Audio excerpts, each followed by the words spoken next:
ମୁଁ ତୃତୀୟ ଶ୍ରେଣୀରେ ପଢ଼େ। ଏହି ପବିତ୍ର ଦିବସ ଉପଲକ୍ଷେ କିଛି କହିବାକୁ ସୁଯୋଗ ମିଳିଥିବାରୁ ମୁଁ ନିଜକୁ ଧନ୍ୟ ମନେ କରୁଛି। ଆଜି ହେଉଛି ଅଗଷ୍ଟ 15 ତାରିଖ ଓ ଆମେ 78ତମ ସ୍ୱାଧୀନତା ଦିବସ ପାଳନ କରୁଛୁ।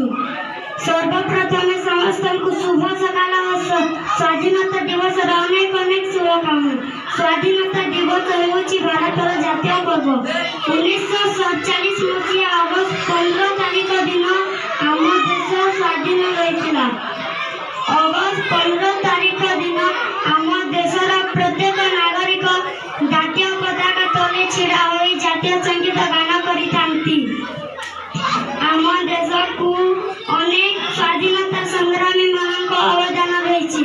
ସେଥିମଧ୍ୟରୁ ସୁଭାଷ ଚନ୍ଦ୍ର ବୋଷ, ବାଜି ରାଉତ, ମହାତ୍ମା ଗାନ୍ଧୀ, ରାଣୀ ଲକ୍ଷ୍ମୀବାଇ, ସର୍ଦ୍ଦାର ବଲ୍ଲଭଭାଇ ପଟେଲ ଏମିତି ଅନେକ ବୀର ପୁତ୍ରମାନଙ୍କ ଅବଦାନ ରହିଛି। ଆମେ ସମସ୍ତେ ଆମ ଜନ୍ମମାଟିର ସଦା ସର୍ବଦା ରକ୍ଷା କରିବା ଉଚିତ। ଏତିକି କହି ମୋର କର୍ତ୍ତବ୍ୟ ଶେଷ କରୁଛି। ଜୟ ହିନ୍ଦ।